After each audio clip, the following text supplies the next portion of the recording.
cómo por medio de una pantalla me puedo conectar con alguien, también con esta persona, porque el que se encuentra del otro lado de la pantalla, o sea, no solamente es una imagen, no es una fotografía, no, es alguien como yo que siente, que se le complica, que no sabe cómo hacerle, que de repente el aparato como a mí ahorita que no me funciona, o que es una persona que a lo mejor ahora en este momento me está viendo o está platicando conmigo. Y hablando de los alumnos, un alumno que está escuchando lo que le estoy explicando acerca de alguna teoría que nos tocó ver el día de hoy, pero así como en el aula también, yo no sé qué le pasa a ese alumno, qué hay atrás de él. A mí me gusta mucho ver a los alumnos y más ahorita que los veo en su casa. A veces me gusta ver al alumno y saber que detrás de ese alumno está una familia completa. Hay alguien completo, un papá, una mamá, un hermano. A veces me encanta escuchar las comunidades porque a veces escucho los gallos que están cantando, ¿no? En las comunidades y sé que hay uno atrás de ese alumno y es entender entonces a ese alumno como una persona. Sabemos que nos cuesta mucho trabajo dentro del salón de clase, trabajar las emociones, trabajar la conexión con la persona. Y yo me pregunto hoy en día, hablando de que en un aparato nos conectamos, ¿qué tanto realmente la historia nos dirá que se necesitan las estrategias adecuadas, no solo para saber manejar un aparato, las estrategias adecuadas para saberme conectar contigo y poderte preguntar, antes de decirte, hiciste la tarea, mándame el ejercicio, poderte preguntar cómo estás. Poder saber que el cambio que se dio, y hablamos de educación, pero el cambio que se dio tan tremendo con esta pandemia, nos lleva a que el alumno cambió de repente a estar en casa y el maestro también y el padre de familia y todos hablando de espacios, pero también hablando de relaciones. A lo mejor no sabíamos que teníamos que convivir todo el día y eso nos iba a costar mucho trabajo y íbamos a aprender algo más. Y el alumno está entrando en un conflicto de estar todos en casa, pero también el estar todos en casa quiere decir que veo a mi papá aquí en casa, veo a mi mamá en casa y también los oigo hablar de una economía que nos está afectando. Y a veces escucho hablar que tal persona se enfermó y escucho hablar que la pandemia sigue y ha estado creciendo. Y entonces mi cabeza va entre que ya me dijeron que vamos a regresar a clase, pero siempre no, y no me gustó ir a la escuela, pero ahora resulta que siempre sí porque quiero ir a ver a mis amigos y ya entendí la parte tan importante de convivencia que me da la escuela. Entonces, siento que todo eso está en la cabeza de mi alumno cuando me conecto con él. Y tengo ahora que ver esa parte, no se me debe de olvidar. Yo no puedo olvidar que lo único que me importa es que me manden el ejercicio que les pedí. Yo debo de recordar que hay algo más atrás con el alumno, así como le pasa al maestro, así como le pasa al padre de familia. Y yo creo que hoy en día esta parte de resiliencia nos debería de tocar a todos. Nos debería de tocar a todos, pero desde la parte que debemos de estar conscientes e informados, que es algo que la humanidad va a requerir en este momento, porque no solamente va a requerir el mundo que se recupere en cuestiones económicas. El mundo yo creo que va a requerir y a gritos que se recupere en la parte emocional, en la parte personal, en la parte de cómo actuar y cómo sentirnos ante la situación actual que estamos viviendo todos. Y esto le toca al padre de familia también, porque podríamos hablar de todas las situaciones que puede tener el papá, la mamá hoy en día, y que a veces no le permiten atender de forma directa al alumno o apoyarlo en la escuela, ya que los múltiples cosas que tiene en la cabeza también requiere de algún apoyo. Y a mí me gustaría decirles a las autoridades educativas, ¿por qué no nos olvidamos un poco de todos los planes educativos y todos los temas que tenemos que cubrir, y de las matemáticas y de la física, y de todo eso, ¿por qué no lo tomamos un momentito y lo ponemos tantito, solo por unos días, solo por unas semanas a un lado? Y empezamos a trabajar con el alumno, con el padre de familia, con la sociedad en general, sobre la parte emocional, sobre lo que nos está haciendo falta, como esa base primordial de la sociedad, para que cuando a lo mejor nos digan, vamos para afuera, ya está la vacuna, ya podemos salir, ya estamos todos seguros, emocionalmente nos encontremos fuertes y eso sea lo que nos permita verdaderamente salir adelante. Nos permita voltear a ver al otro en esa empatía de saber que a lo mejor él se siente igual que yo, o a lo mejor él tuvo un problema diferente al mío y yo lo puedo ayudar. Y no le puedo ayudar de otra manera a veces, sino con una escucha, con una palabra, con un entenderlo. Entonces, la educación hoy en día nos demanda fuertemente esa educación de emociones, esa educación que ayude al otro, esa educación que sume entre todos nosotros y que no pensemos que la educación le toca a alguien, porque la educación me toca a mí, te toca a ti y le toca a cada uno de las personas que componen una sociedad. Y esa educación en resiliencia es algo que es urgente, creo, en este momento para todos.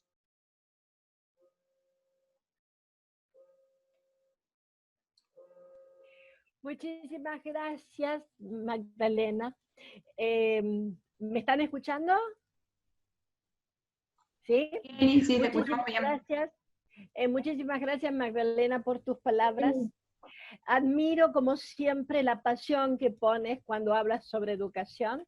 Te he escuchado varias veces y una cosa, doy fe que lo que dices, lo haces. Porque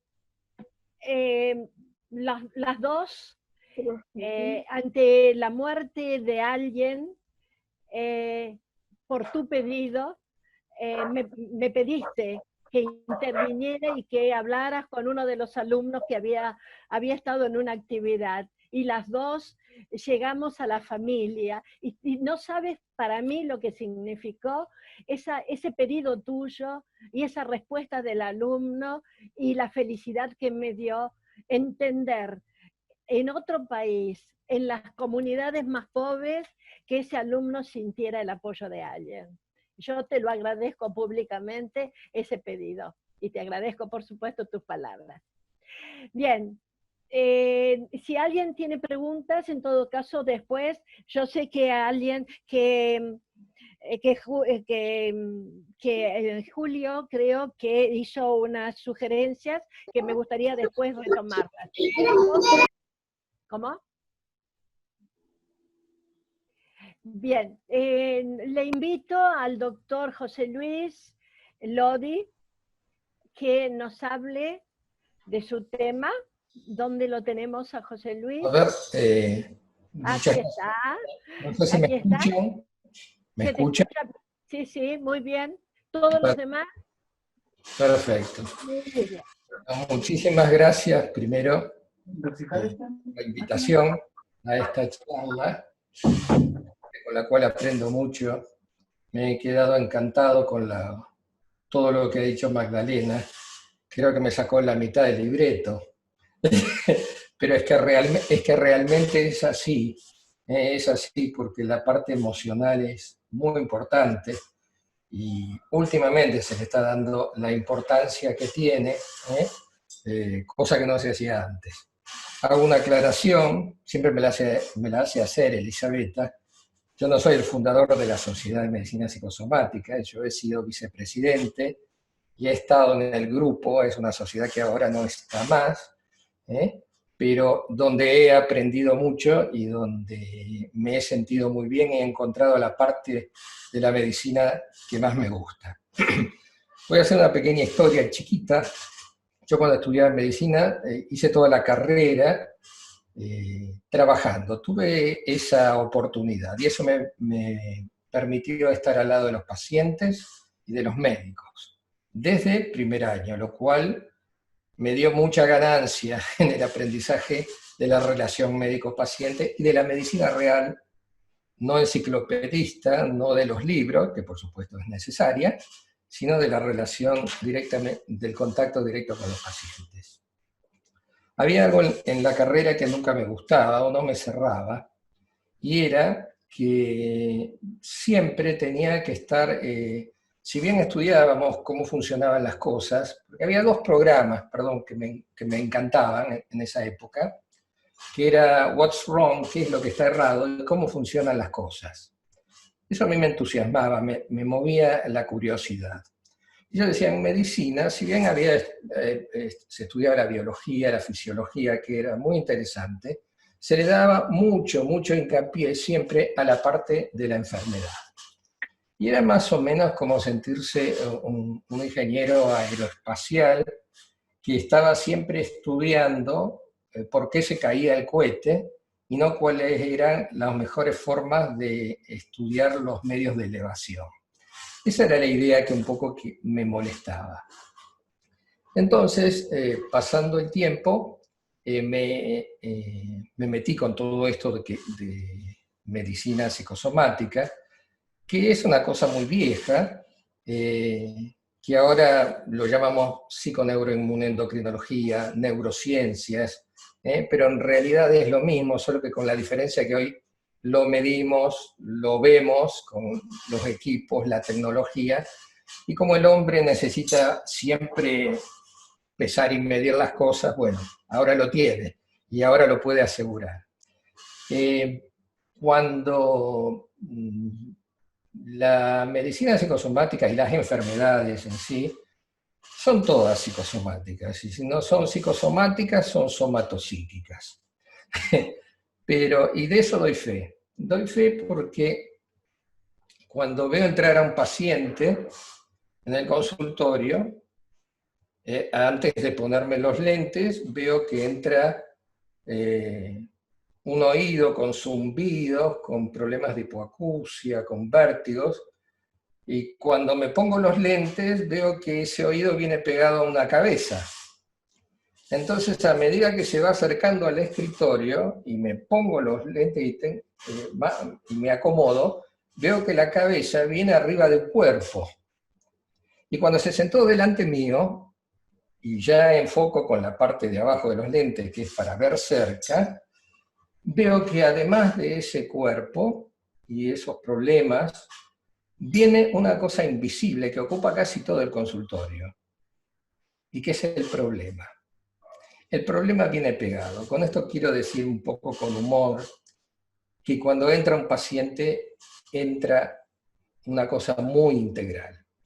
En esa cosa muy integral tiene mucho que ver la comunicación. La comunicación es lo que se llama relación médico-paciente, lo que en las viejas épocas los maestros de Freud, los hipnólogos llamaban el rapport, lo que después Freud con su psicoterapia llamó la transferencia.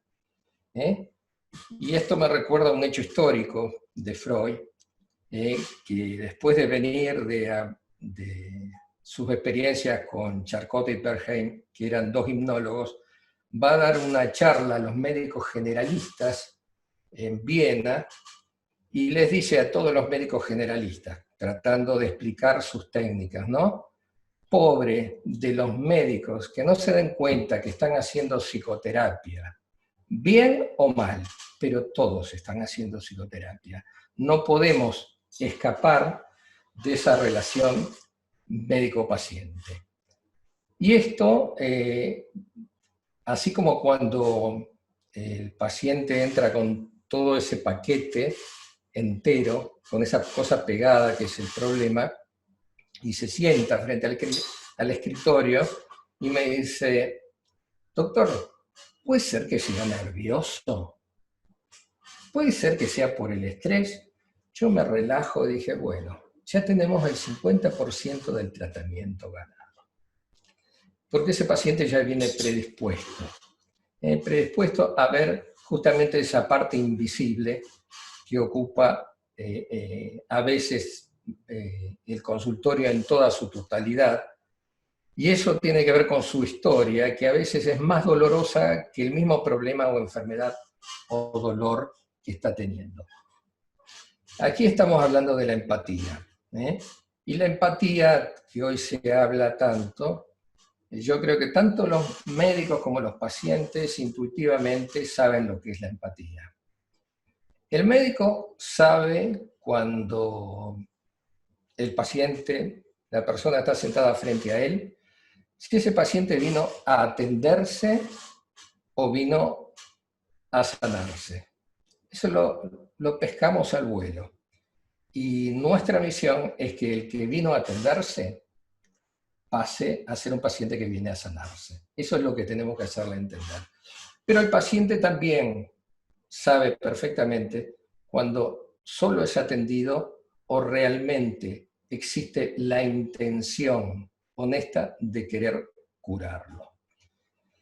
Hay tres tipos de empatía generalmente en esta relación psicosomática. Una es la emocional.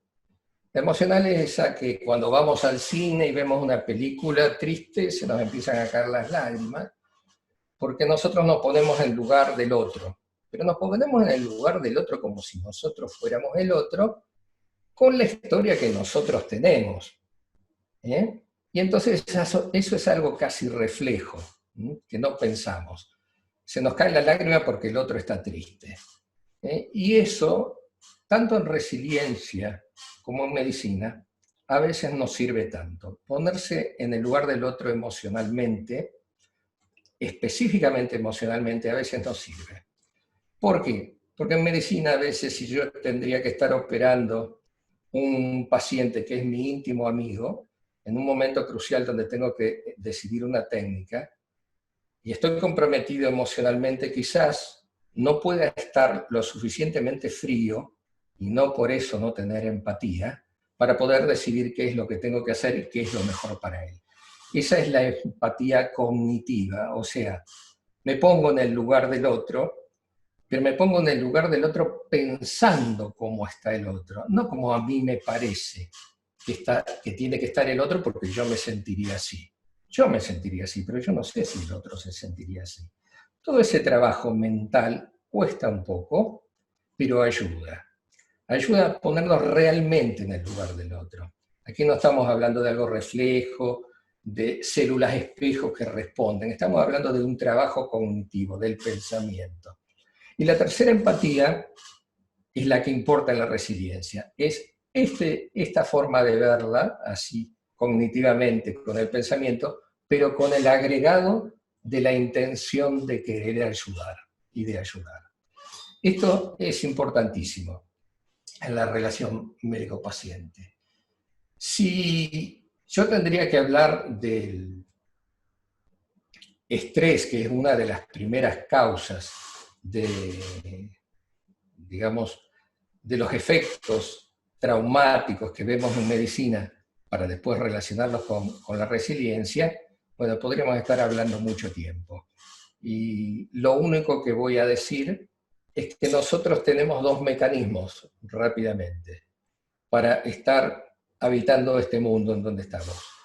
Uno es un mecanismo lento, es un mecanismo que tiene que ver con la adaptabilidad, con adaptarnos. Por eso en millones de años aquí seguimos estando. Y además también nos adaptamos a pequeñas cosas continuas que se van dando todos los días. Si no, fíjense, como acabamos de charlar, como acaba de decir Magdalena, y como todos tenemos que adaptarnos en esta situación que estamos viviendo a varias cosas nuevas, ¿no? No pocas. Estamos constantemente haciendo una situación de resiliencia. Y lo otro, que generalmente es lo que gana, por desgracia, perdón, el vaso hay que ponerlo lejos de las computadoras porque los líquidos tienen atracción por las computadoras y después tenemos que ser resilientes y tenemos que comprar otra. Lo otro que decía es que es un mecanismo no lento, adaptativo, sino que es un mecanismo rápido, instantáneo. reflejo. Y eso tiene que ver con la supervivencia.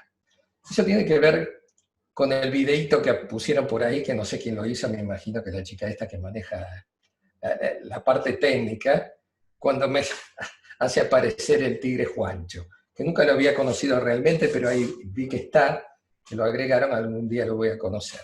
Bueno, esta reacción tiene que ver con la parte que es totalmente improvisada, rápida, y que no es reflexiva. Es un instinto de supervivencia. Y aquí lo único que tenemos que hacer, en realidad tenemos tres posibilidades.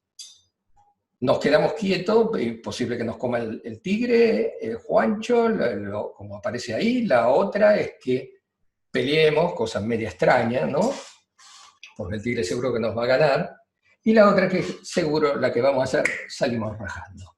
Bueno, ese mecanismo de supervivencia, ese mecanismo rápido, es siempre, yo diría que el 80 o 90%, el motivo que viene con el paciente en esa consulta grande. Esa parte pegada que viene junto con el oído, con la persona y demás, esa parte grande invisible tiene que ver con ese miedo, que es el que le dispara el estrés, que es el que posiblemente le disparó el problema somático, el problema, la enfermedad que tiene. Y a veces esa es la tarea nuestra, no solo hacer un diagnóstico, un tratamiento como médico, medicamentoso, quirúrgico, hacer todos los estudios necesarios y prácticas necesarias para hacer un diagnóstico y descartar toda la organicidad, o sea, cuál es el problema en sí, y por supuesto tratarlo médicamente, quirúrgicamente, pero tener en cuenta también esa parte tan grande, ese problema. Ese problema puede haber sido un problema muy grande, o puede ser, como la mayoría de las veces, muchos problemas chiquititos que se van acumulando. Pero en el tiempo, la acumulación de esos problemas chiquititos pueden ser muy grandes. Y eso es lo que tenemos que ver en la medicina psicosomática. Esto, indudablemente, si dijimos que hay un proceso adaptativo que tiene que ver con la resiliencia, sería lo ideal. Y explicarle al paciente todos estos mecanismos adaptativos y formas protectoras que podemos hacer y que pueden hacer para mejorar, cuando el paciente está con el dolor, con el problema, evidentemente no lo puede ver. Es todo un trabajo. Pero esto tiene que ver con lo siguiente. Así como hay dos mecanismos, como dije, uno de supervivencia y otro de adaptación a nivel corporal, existen también a nivel mental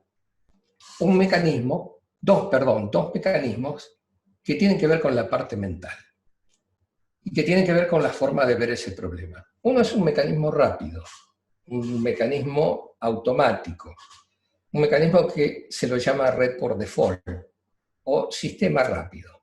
Este sistema rápido es el que hacemos todo para comparar cuando estamos manejando el auto. Manejamos el auto, no pensamos, y estamos hablando con nuestro compañero o compañera sobre las cuestiones del trabajo y demás. Este mecanismo funciona siempre, constantemente, no para nunca. Y este mecanismo rápido tiene un sesgo, tiene la capacidad de tener un error. ¿Y saben cuál es el error? El error, buscar siempre la respuesta más fácil, la respuesta más rápida. Así que imagínense que ante una circunstancia adversa o un problema o una enfermedad, si tienen que tomar una decisión entre sí o no, ¿qué es lo primero que va a decir? No. Y esos no acumulativos, no, ya se hace un sistema redundante en nuestro cerebro. Y esto, alguien que es un nombre en la psicología positiva, que es Seligman, tiene que ver, habla de que hay algo que se está formando constantemente, con una arritmia constante, y que se forma en el cerebro, tiene su correlato cerebral. Él lo llama eso desesperanza aprendida. Y la desesperanza aprendida él la demostraba con unos ratoncitos que le daban de comer, y cuando le daban de comer, en diferentes casillas, primero iban y comían, pero después le daban, pobrecitos, una patada eléctrica donde comían. ¿Qué hacía el ratón? Aprendía a ir al otro lado donde no le daban la patada eléctrica. Y eso lo hacían continuamente, pero llegaba un momento que como los investigadores le cambiaban siempre el lugar donde le iban a dar la patada eléctrica, el pobre ratoncito le decía: yo ya no aprendo más. Ya no quiero saber más nada de la patada eléctrica, porque una vez es en un lado, otra vez es en otra casilla, otra vez es en otra casilla, no quiero más patadas eléctricas, me dejo estar. Y eso sucede, se dejan estar y estos ratones morían. Eso pasa, eso es lo que Seligman llamaba la desesperanza aprendida. Y eso pasa neurológicamente. Nuevas conexiones cerebrales se arman y podríamos decir que no solo está la desesperanza aprendida, sino que está la enfermedad aprendida, está el dolor aprendido. Pero por suerte, Seligman también pensó en algo muy importante. Dijo: si existe esto, también debe existir la esperanza aprendida. Y oh casualidad, sí, existe. Y existe porque empezó a cambiarle ideas y emociones, en realidad ideas negativas por ideas positivas, que se transformaron en emociones negativas por emociones positivas. Y eso fue cambiando la emoción rápida y ese sentimiento angustiante, que era crónico, por unas emociones nuevas y por un sentimiento de situación optimista y de futuro ilusorio optimista muy importante. Esto también tiene su correlato neurobiológicamente comprobado. O sea, si se hablaba de esto hace unos años, lo miraban medio como rarito. Dicen: ¿de qué me estás hablando? Bueno, hoy la neurociencia mide todo esto, porque lugares estructurales, zonas del cerebro, la amígdala, que es la que se encarga del miedo, se achica cuando ese pensamiento positivo se estimula. El hipocampo, que es el que se dedica justamente a frenar a la amígdala para que no salte siempre con el miedo, agranda la cantidad de neuronas que tiene, porque las neuronas siguen aumentando. La corteza prefrontal se irriga más, porque es necesario justamente en estos momentos de adversidad tener justamente fijeza y tener una capacidad de elegir las cosas y de definir qué es lo que se debe hacer con una habilidad muy fina. Entonces, acá también podemos decir, bueno, si existía la desesperanza aprendida y la enfermedad aprendida, también puede existir el no dolor aprendido y la no enfermedad aprendida. Esto es fundamental. Esto es fundamental y yo quisiera un poco redondear todo esto. Si tengo que hablar de los problemas que trae el estrés en la parte somática, es muy fácil, todos lo saben, a nivel hormonal, con el cortisol, a nivel de nuestro sistema nervioso, aumentando la tensión arterial, dando taquicardia, extrasístoles, problemas cardíacos, a nivel inmunitario, tan importante en este momento, que nos lo baja, el estrés nos lo baja. Entonces, creo que es bastante importante tener en cuenta el tener un estado de ánimo y ideas positivas. A nivel genético, que también en una época se decía: ¿de qué me estás hablando? Son cosas raras. Hoy está comprobado que podemos mejorar, no solo con la epigenética, enfermedades que están en los genes guardadas y que están guardadas como expresión, y podemos hacer que no se expresen. O sea, enfermedades que están en el código, pero si podemos hacer que no se expresen, no es ninguna papada, podemos hacer que la enfermedad no exista. También genéticamente, últimamente se ha descubierto que podemos tener una mejor vida con algo que se llama el control de la telomerasa. Los telómeros son unas puntitas que están en los cromosomas y son unos capuchones que hacen que cuando se dividen no se despeluche el ADN. Bueno, eso se va gastando.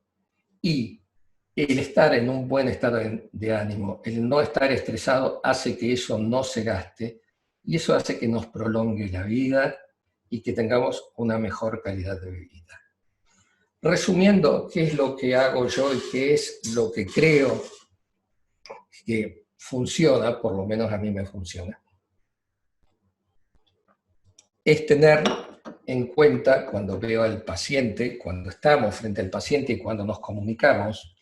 Yo siempre le digo a los pacientes que hablo con ellos, y los que le digo, se los digo de una forma muy egoísta. Me miran con los ojos muy grandes, siempre digo esto, porque cuando se los digo es para escucharme yo, para que cuando yo estoy con problemas, que indudablemente humanamente también los tengo, me acuerde de lo que les dije y me sirva.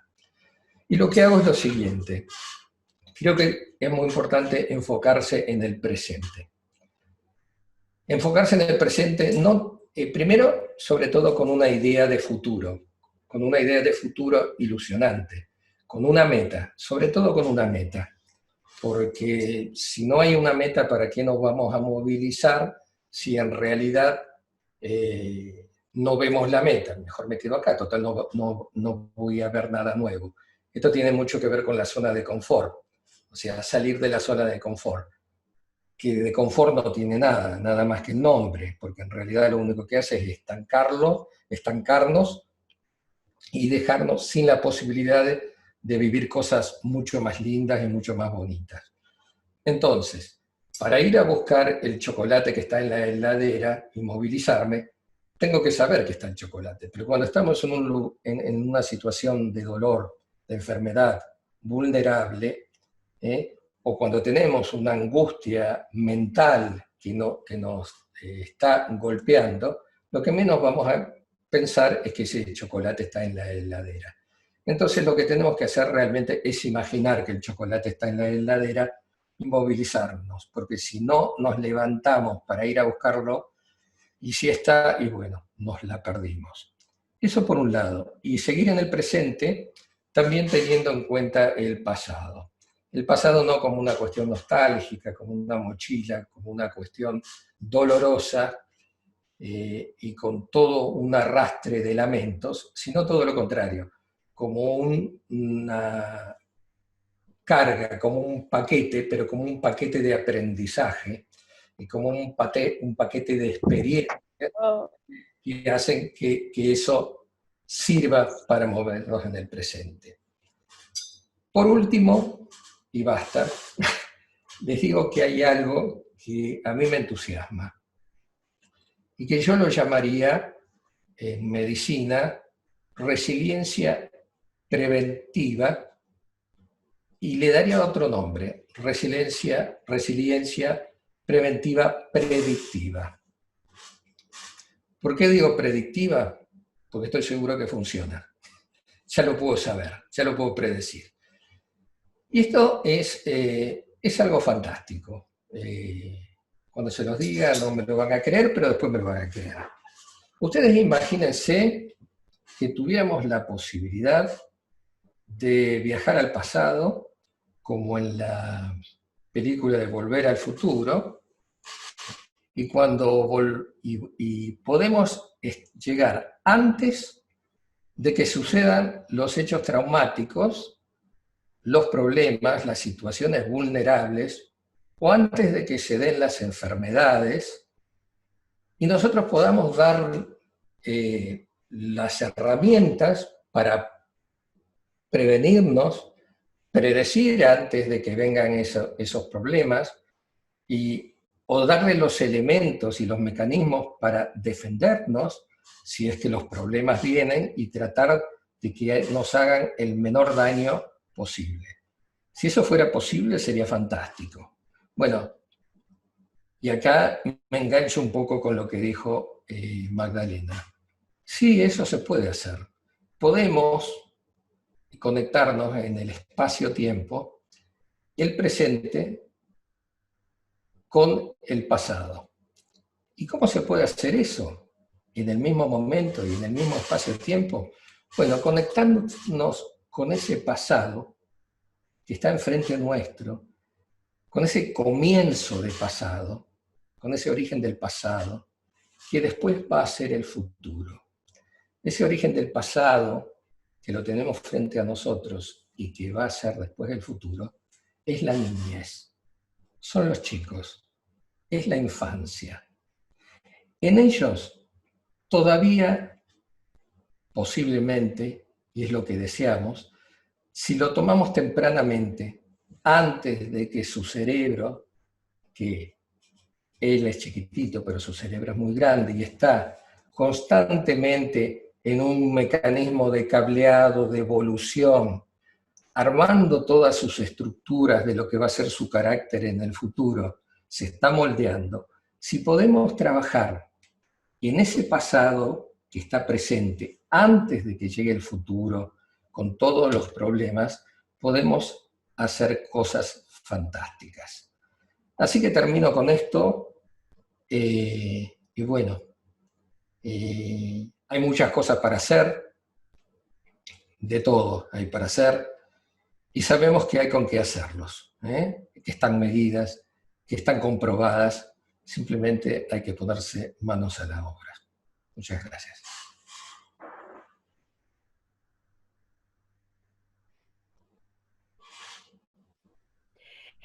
Querido José Luis, muchísimas gracias. ¿Me están escuchando?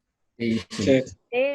Muchísimas gracias, como siempre, tan claro, tan organizado y tan importante para entender las bases de la resiliencia.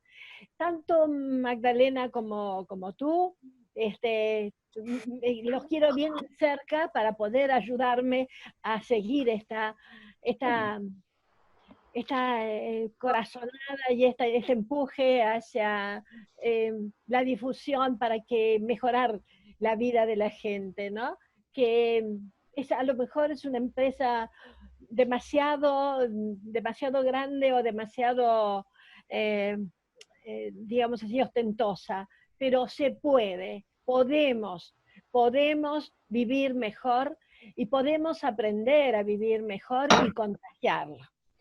Y después de estos dos enfoques diferentes y complementarios de la resiliencia, que fue teórico y que nos ayuda realmente cognitivamente y a pensar también en las emociones, yo quiero invitar a Lucas Alanís, que es lo que yo le digo la resiliencia encarnada. Es algo que se hizo carne, pero que tiene todas las connotaciones positivas para mostrarnos qué es ser resiliente. Les vuelvo a repetir, como ustedes habrán podido apreciar, con amigos y con personas que colaboran con CIRRO, como Magdalena y como José Luis y como mucha gente de que aquí están, como Jesús, con Juan, como Gisela, como gente de la comunidad latinoamericana en resiliencia. Tenemos este desafío de seguir adelante, mostrando que somos capaces de apuntalar a los seres humanos que tenemos al lado y apuntalarnos nosotros mismos, porque no porque estemos y conozcamos la resiliencia que es y demás, no podemos tener la tentación de caer en depresión. Estamos en un constante proceso para llegar a ser resilientes, y no es ser resiliente, sino estar resiliente. ¿No es así, Jesús? Que está constantemente peleándola para seguir adelante. Bueno, ¿dónde está mi querido Lucas? Que te escuchamos. Ahí está. Te escuchamos. Elisabetta, ¿cómo Hola. estás? ¿Qué tal? Bien, bien. ¿Me escuchás? A ver. ¿Me escuchás? Sí, se escucha. ¿Sí? ¿Se escucha entonces? Buenas tardes. Buenas tardes. ¿Qué pasó? ¿Se mutió Elisabetta?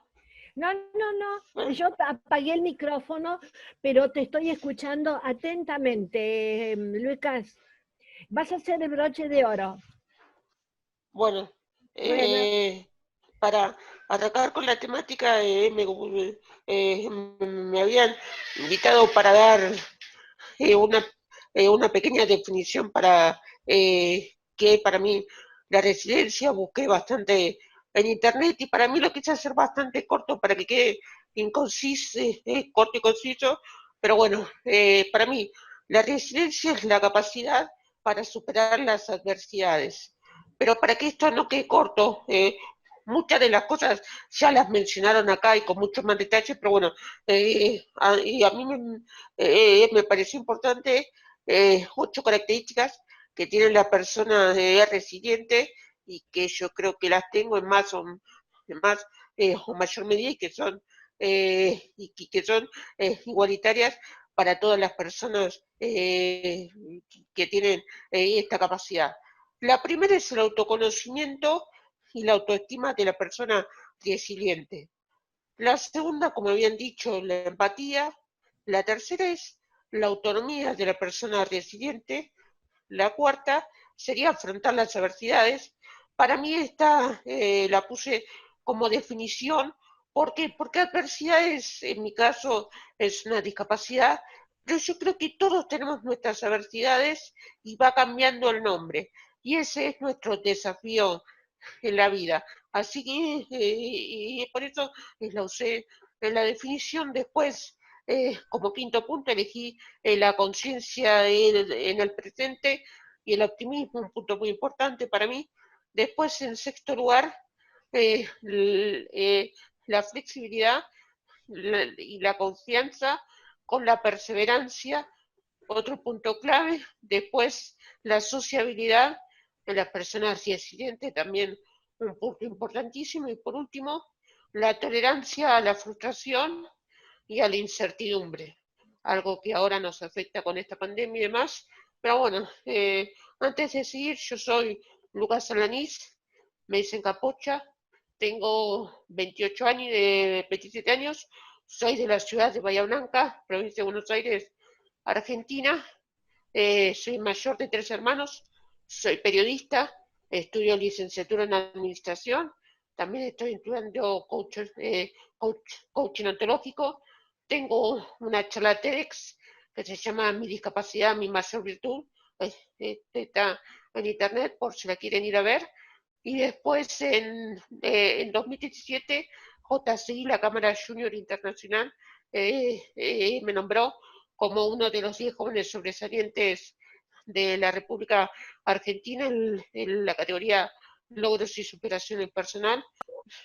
Eh, y, eh, y, y, bueno, para contarle un poco más sobre mí, tengo una de las denominadas enfermedades raras que se llama displasia fibrosa.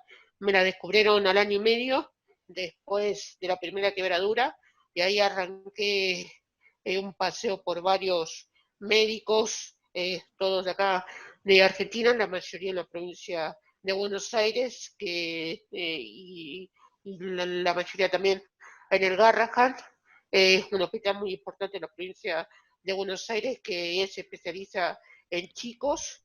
Y bueno, y desde los 8 años estoy en silla de ruedas.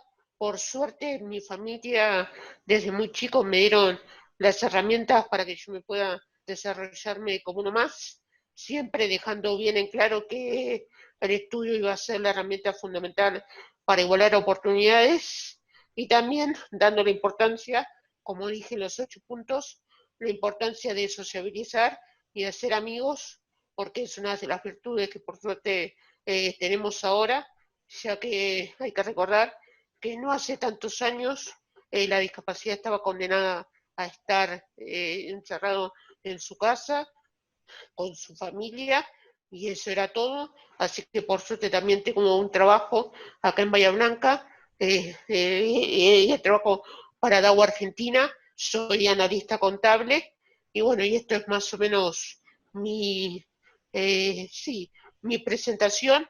También estoy trabajando acá en, formo parte de DUBA, acá en Bahía Blanca, Discapacitados Unidos Bahienses, una institución que se dedica a integrar a las personas con discapacidad mediante el deporte.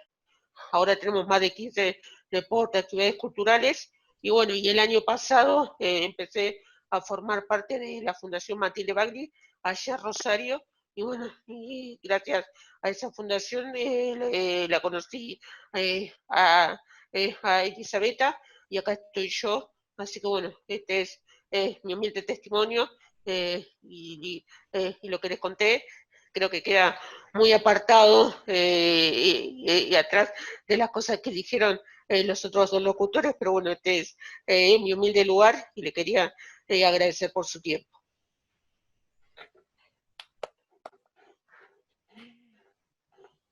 Lucas, excelente, excelente. Te puedo asegurar que muchos de nosotros no fuimos capaces de hacer todo lo que hiciste vos en tan poco tiempo y con tus aparente discapacidad. Te agradezco mucho tu presencia. ¿Por qué está tapado? Te agradezco mucho tu presencia y realmente valoro. Creo que esto es en todos igual. Valoramos los desafíos aceptados por vos y tu fuerza para seguir adelante. Bien. Muchas gracias. Gracias a vos, realmente muy importante tu aporte. Yo quisiera en este momento preguntarles a ustedes si quieren hacer alguna pregunta, si quieren hacer algún aporte, porque hemos hecho un conversatorio, pero ahora viene esa parte que sería muy linda, ¿no? Así que levanten la mano y le abrimos el micrófono, abren el micrófono y los escuchamos. A ver. Buenas tardes, mi querida Elisabetta. Saludos desde el Estado de México. ¿Dónde estás? ¿Dónde estoy? Sí. Pues no sé dónde estoy, pero yo sí te observo. A ver. Ay, sí. Gusto en saludarte. Me gustó mucho el tema que abordaste. Soy Carmen Zamora, de la revista Inspiración Educativa. Carmencita, sí, qué gusto tenerte. Sí.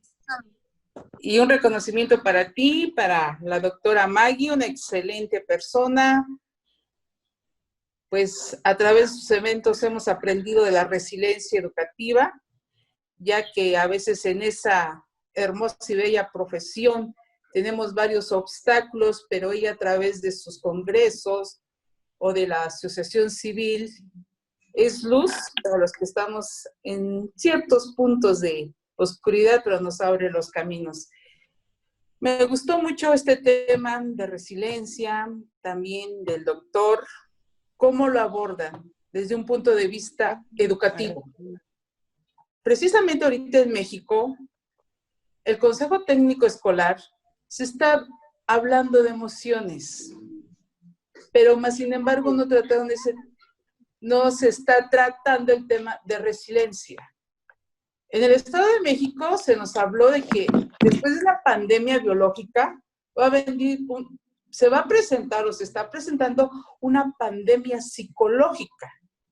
¿Y quién como usted, Elisabetta, a través de su fundación, aborda estos temas? Porque usted ya me dio otra luz. Usted y a través de los dos ponentes, la doctora Maggie y el doctor Fodi, me abrieron más mi campo, tanto a nivel emocional como a nivel educativo. Dije, ya tengo otros conocimientos más. Porque no solamente a veces el niño llega con sus problemas emocionales, sino también con enfermedades psicosomáticas que decimos, pero ¿por qué? Y gracias a la aportación del doctor, me dieron otro conocimiento más, otra lucecita más. Gracias, Elisabetta. Gracias por invitarnos a este conversatorio. Carmen, el placer es mío. Sé cuánto te interesa la educación y, y es el vínculo que establecimos a través de nuestra relación es muy bonito y te agradezco tu presencia hoy. Es muy importante. Todas las personas son importantes, ¿no es cierto?, en este momento. De manera que una más, que se sume a esta patriada, vale la pena, porque es como que los que podemos tener esta fuerza, los que podemos entender el desafío de la actualidad, tenemos la obligación de ayudar a los demás. Gracias. ¿Quién más? Yo quisiera escuchar a alguien más, si está Juan o Jesús, me encantaría. A Marcela, bueno. De mi parte, si puedo. Te doy enseguida, Marcela, por favor. Enseguida te doy, ¿sí? Sí, Marcela. Abrir el micrófono. Abajo a la izquierda.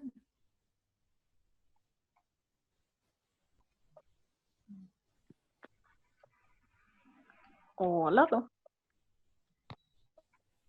¿Dónde será al lado? Ahí está. Hola tía, ¿me escuchás? Te escucho. Bueno, en primer lugar agradecerte por esta invitación. Estuve muy atenta a todas las personas que estuvieron hablando. Comparto muchísimo con Magdalena todo lo que dijo ahora que estamos dando clases virtuales. Y bueno, es una forma a la que todos nos tenemos que adaptar, tanto las familias como los docentes, nos tuvimos que adaptar a esta nueva forma de dar clases. Y también es importante porque los alumnos no están sociabilizando en las escuelas, están solitos en sus casas. Entonces esas cosas hay que contemplarlas, hay que tenerlas en cuenta, porque es distinto estar en el aula que estar frente a una computadora solito, tratando de resolver las cosas, o en compañía de papá y mamá, pero no hay compañeritos que nos ayudan, que nos apoyan. Y con respecto a lo que dijo el doctor, me pareció interesantísimo, porque hay que tener en cuenta el contexto que trae la persona que llega a un consultorio, ¿verdad?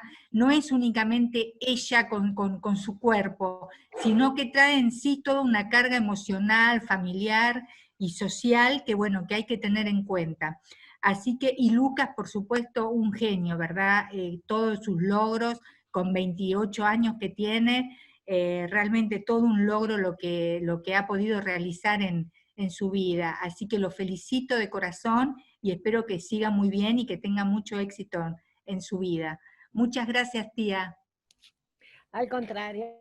Jesús, y después le damos la palabra a Julio. ¿A Julio puede ser? ¿Sí? Jesús. Ok, buenas tardes a todas y a todos. Un gusto, saludos desde Costa Rica.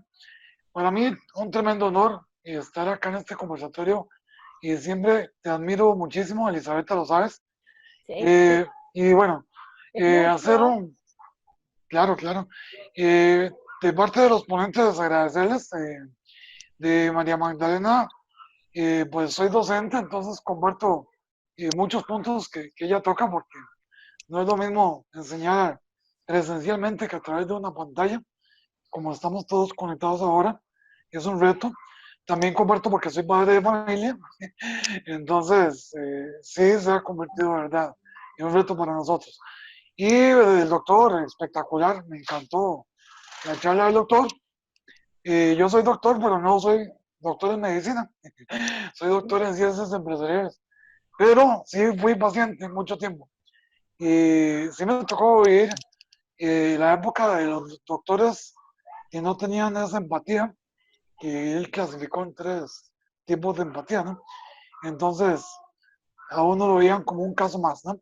Y por supuesto con Lucas, pues evidentemente, o sea, mi admiración y toda mi apoyo y todas mis buenas vibras a que siga adelante con esa tan exitosa carrera y dando siempre ese testimonio, trascendiendo. Y el punto que tocaron sobre la parte de la inteligencia emocional, que es lo que las personas están tratando ahora de vender como resiliencia. Fíjate que el autor de Inteligencia Emocional, Daniel Goleman, acaba de llegarme ahí una propaganda, ¿no? Está vendiendo cursos de resiliencia, está vendiendo libros de resiliencia que no son de su autoría, sino como guía práctica para implementar la resiliencia, ¿no? Esta pandemia ha permitido que el mundo se vuelque hacia la resiliencia. Entonces, en buena hora, fíjate que toda crisis trae esta oportunidad de mejorar como raza humana y esperemos que la aprovechemos. Un gusto, saludos y pura vida.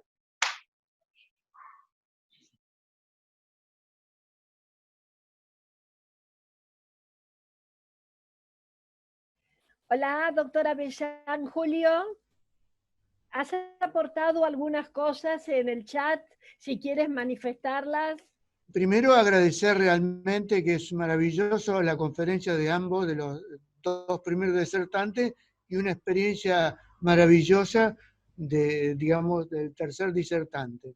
Le agradezco a usted, fundamentalmente a Elisabetta, la posibilidad de participar. Y yo le quiero aclarar que yo soy un voluntario ad honorem de una red que se dedica precisamente al herido psíquico. ¿Para qué es esa red? Esa red es precisamente para atender la pandemia en la misma manera que usted está haciendo en este momento con la resiliencia. Y los conceptos que dijo el doctor otorrinolaringólogo, que es un reconocido médico psicosomático, es precisamente lo que entendemos nosotros al hombre en sus 6 dimensiones. En una dimensión que es fundamentalmente física, otra dimensión que es mental, otra dimensión que es emocional, otra que es valórica, otra que es social y también la que es espiritual, sin entrar a discutir las creencias.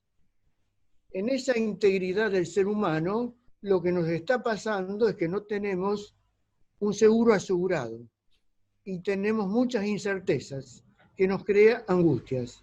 Entonces tenemos que manejar cada campo de los que le mostré de las dimensiones, cada campo aprender a gerenciar. Y eso que habló el doctor precisamente es para nosotros el pensamiento directo y el pensamiento indirecto. ¿Qué quiere decir? Que una emoción baja como un rayo el pensamiento directo en nosotros. Y si nosotros no la gerenciamos, no sabemos cómo manejar ese tipo de emociones, nos llega a enfermar. Nos puede hacer sentir muy feliz, pero nos puede llegar a la muerte. Entonces, ¿qué hay que hacer? Hay que gerenciar eso y utilizar lo que dijo, que nosotros llamamos el pensamiento indirecto, que es fundamentalmente lo que nos diferencia de los simios. Esta parte que es la corteza prefrontal, y que los jóvenes de menos de 25 años son arriesgados y tienen maniobras de riesgo en la vida común porque no tienen desarrollado esa parte del cerebro que le otorga la experiencia. ¿Entienden? Pero independiente, hay muchas cosas para hablar. No quiero alargarme. Lo que quiero explicar, primero, es mi agradecimiento.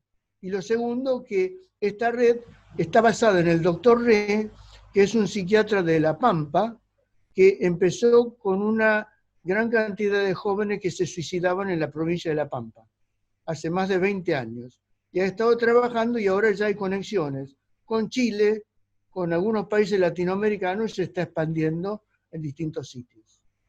Muchas gracias, Elisabetta. No. Gracias a ti, Julio. Yo aprovecho para acotar esto. Creo que más que nunca estamos en una situación en que tenemos que sumar. Si hay una asociación, una fundación que se dedica a personas con discapacidades, otras con otro tipo de discapacidades, por ejemplo, cognitivas, otras personas con enfermedades, y sabemos que existen muchas asociaciones.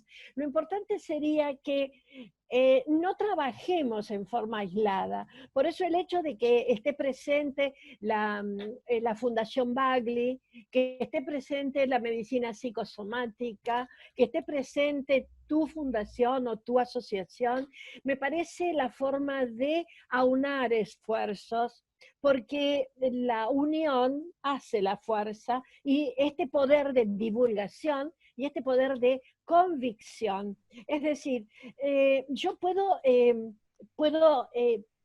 proponer, puedo justificar la importancia de la resiliencia, pero si no muestro la resiliencia de cada uno de nosotros, de que cada vida está llena de momentos en donde pusimos a prueba valores, esfuerzos, emociones y discapacidades, porque todas las tenemos, solo no podemos avanzar. Es justamente la idea de la conmemoración del Día de la Resiliencia.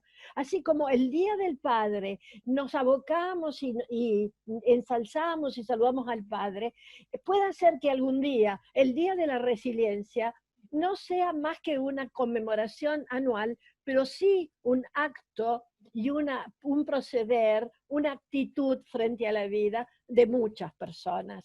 Por eso, como presidenta de la Fundación, voy a proponerles, le voy a, en cierto modo, comprometer que quienes quieran participar en futuros encuentros de este tipo, lo podemos hacer, y soy la primera en que lo pongo adelante y le pongo la locomotora.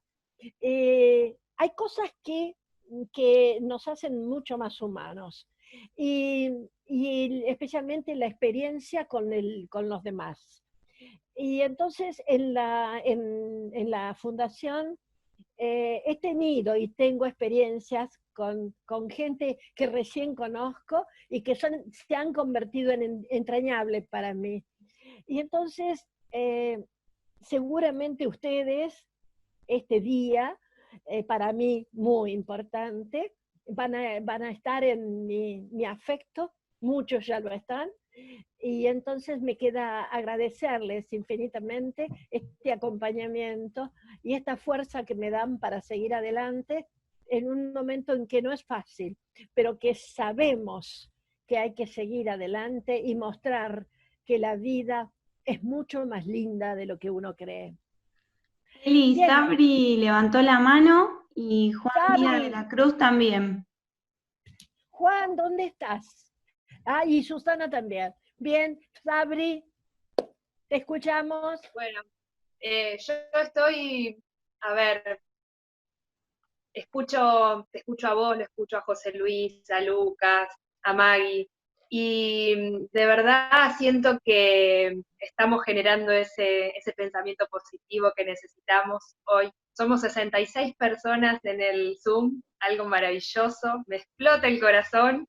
Quería compartirlo. Llegamos a hacer un poquito más y algunos se escapó.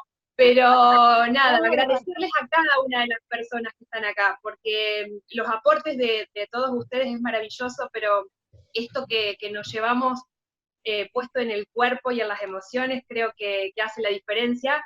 Y sobre todo eso, comprometámonos, vengan a Cirro, vayan a cualquier lugar donde podamos unirnos para generar estos espacios donde el pensamiento positivo y la buena energía y las emociones nos alejen de las enfermedades y nos acerquen a una vida más plena. Así que, bueno, gracias a todos los que no son de Argentina y que los veo por acá y me encanta verlos. Y bueno, a vos, Eli, gracias por siempre estar ahí al pie del cañón y haciendo magia. Un beso. Gracias a vos por acompañarme, porque ella es parte de la comisión de Cirro ahora. Es un placer como ser humano, es una divina. ¿A quién le toca ahora? ¿Quién levantó la mano? ¿Quién? Yo. A ver. ¿Dónde estás? Ah, Juan. Bueno, les voy a contar que Juan Bueno, se presenta solo, Juan, pero es una persona muy especial a la que quiero mucho.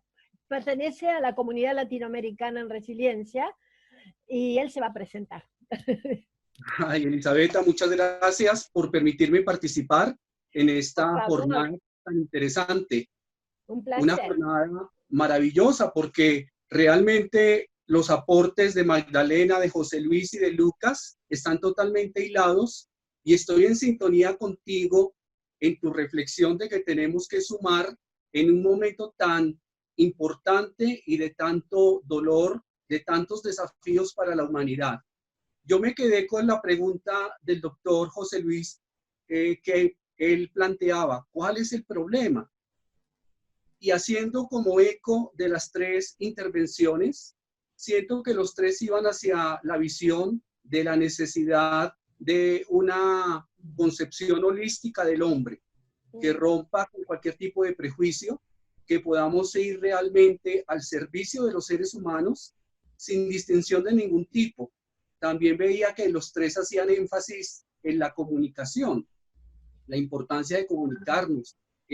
Por ejemplo, el doctor hablaba de esa relación médico-paciente y Magdalena hablaba de la relación docente-estudiante. Por su parte, Lucas nos contaba de su experiencia humana y de cómo lo que lo catapultó como un hombre resiliente fue la relación con su familia. Él nos hablaba de su familia y de esas herramientas que él recibió para realmente ser todo lo que él ha querido ser.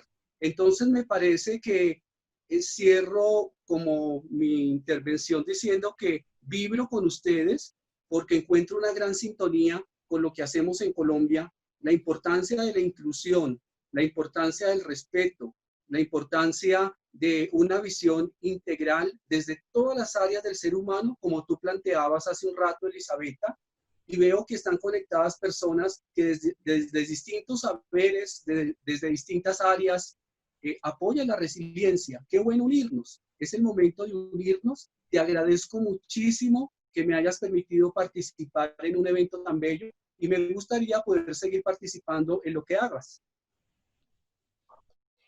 Tú sabes que te aprecio muchísimo y valoro tus aportes en el aspecto religioso, tus saberes en teología y resiliencia. Sabes que los comparto y sería muy bonito que un día nos hable de ellos. Te comprometemos. ¿Sí? Claro. ¿De acuerdo? Bien. Susana quería hablar. Gracias a ti. Susi.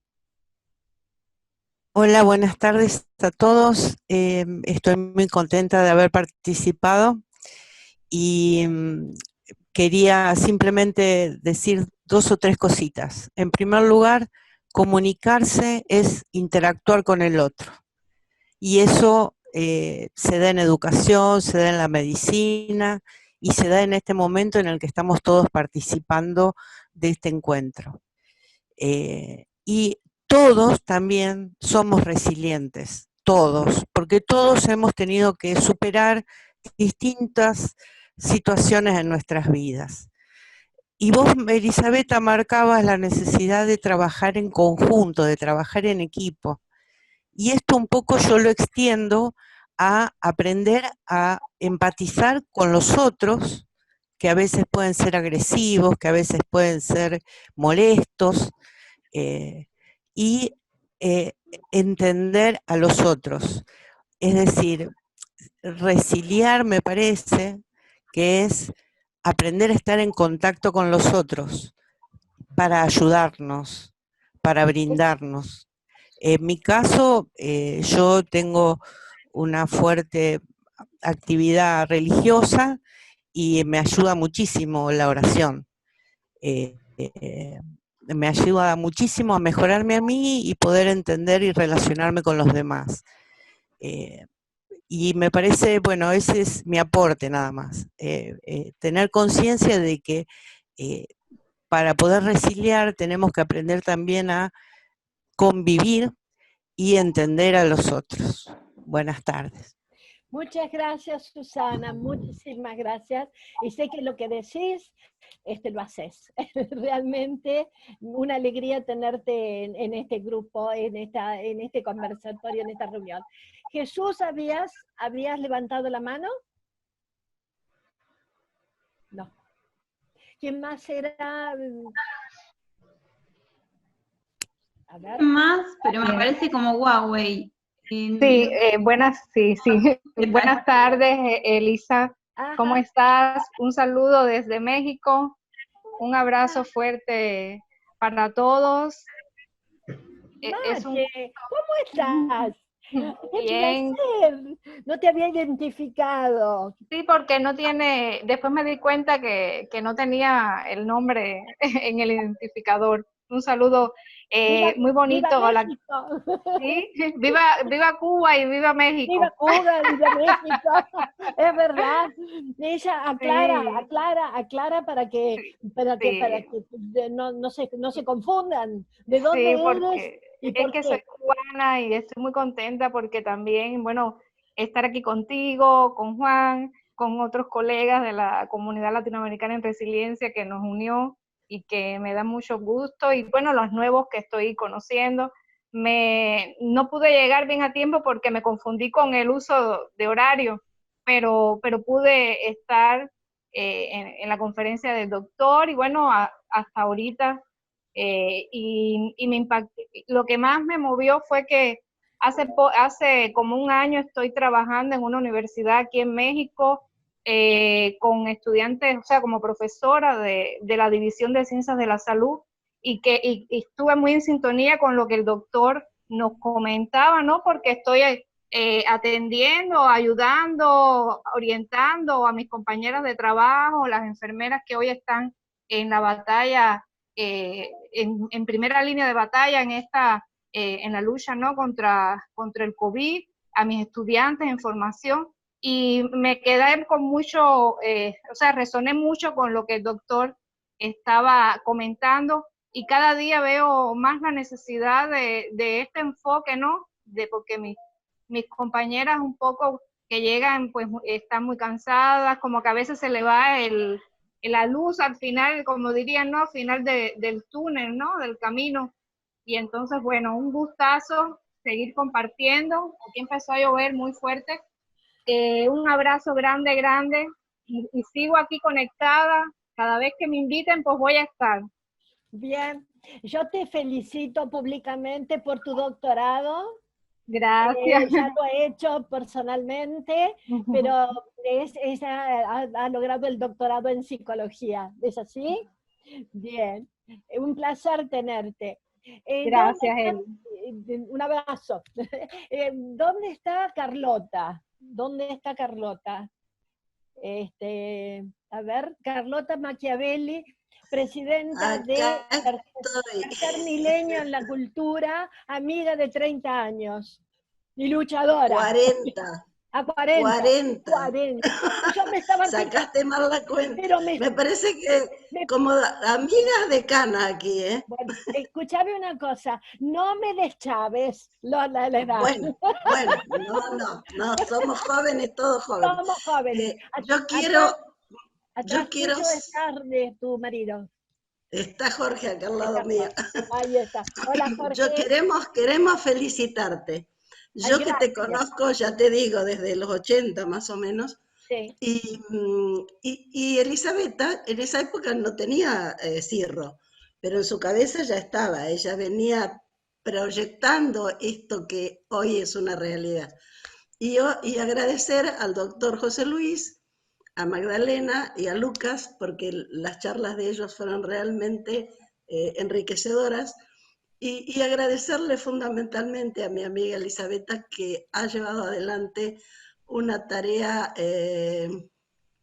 titánica. Creo que es titánico lo que ha hecho, y ayudada por muchos de ustedes, de toda esta gente que estoy conociendo. Te agradezco y les agradezco a todos su presencia, porque ha sido enriquecedor el Zoom que hemos hecho. Un besito para todos. Gracias. Carlota, yo les voy a contar que Carlota me tira con flores, siempre que puede lo hace, Y yo no es que se las devuelva, sino que tengo que ser justa. Ella es la gestora de una asociación que se llama Tercer Milenio en la Cultura, con la cual colaboro y que debería colaborar más. Estuve en su comisión directiva cuando ella estaba en Rosario. Debería colaborar más porque, bueno, pero ella tiene un grupo de personas que la apoya, tiene una familia preciosa que la apoya, sabe de resiliencia, así que las dos somos amigas por algo. Luchadoras. Gracias, No, mi cariño. gracias a vos, gracias a vos. Bien, no sé a quién, ¿hay alguien más, Vico? No, Eli, Parece que... a simple vista yo no veo ninguna manito levantada. Bueno, entonces, yo no quisiera terminar esto porque sinceramente es precioso. Es precioso que existan seres humanos como ustedes.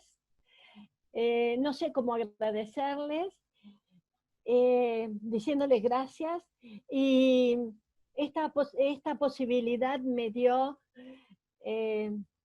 este medio me dio la posibilidad de encontrarme con gente que hacía mucho que no veía y que las llevo en mi corazón, como mi querida compañera de trabajo y paisana, Giovanna Di Carlo, que hacía mucho que no la veía, y me alegra tanto que esté presente.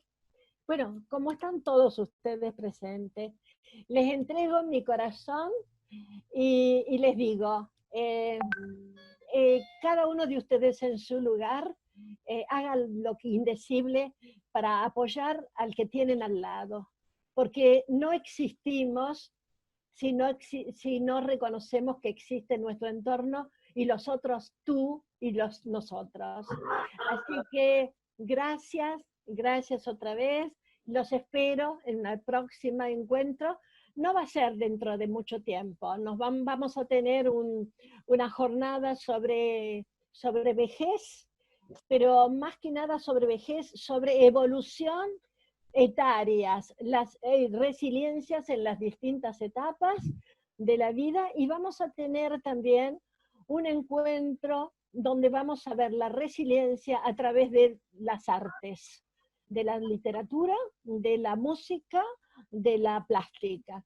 Así que ya están comprometidos. No se me van a escapar. Les mando un beso a todos. Gracias a mis disertantes queridos, y un beso grande para vos, Lucas. Sos un ejemplo para todos. Gracias a mis colaboradoras, a Vico y a Sabrina, y nos vemos hasta siempre, y no se pierda. Sí. Sí, gracias. ¿Listo? Chao. Un beso a todos. Muchas gracias. Buenas Sí, noches. listo. Beso, Elizabeth. Muy bien a todos. Chao, Gracias. Gracias. Beso grande. Gracias, hasta luego. Hasta luego. Chao. Gracias a todos. Chao. ¿Hiciste una Muchas toma gracias. de pantalla? Gracias por todo. Gracias. Bueno. Gracias, Elizabeta. Gracias Chao. Chao. a los ponentes. Gracias a todos. Gracias por todo. Chao. Un apapacho, Elizabeta. Un apapacho lindo, fuerte. Un apapacho. Chao. Adiós. Apoyo. Gracias a todos. Chao, chicos. Gracias a todos. Liliana. Muchas gracias. Ay, Esperanza, qué gusto verte. Esperanza. ¿Cómo estás, mi amor? A todos. Chao, Maricel. Algo muy excelente para todos. Bueno, todos escuchamos lo mejor. Bueno, Esperanza es la mamá de Maggie, es mi amiga de Querétaro. Bueno, ella es de Ciudad de México, pero le mando un fuerte apapacho. Ay, gracias. Gracias. Y lo mejor para todos. Gracias, Esperanza. Un placer. Gracias. Chao, Elsa. Chao, Liliana. Chao, todos. Chao. Chao, buenas tardes. Buenas tardes, gracias. Chao, Vivi. Chao.